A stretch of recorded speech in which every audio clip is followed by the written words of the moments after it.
Всем привет, это Булько. Ну я, короче, к вам с грустными новостями. Лежал, и тут вдруг нежданно-негаданно мама меня выперла в вагончик, обманным путем заманила вкусняшкам, делала уколы, давала таблетки. Я была в шоке.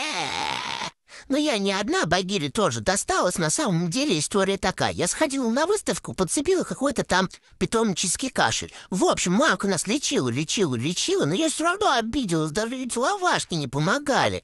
Как так можно было надо мной издеваться?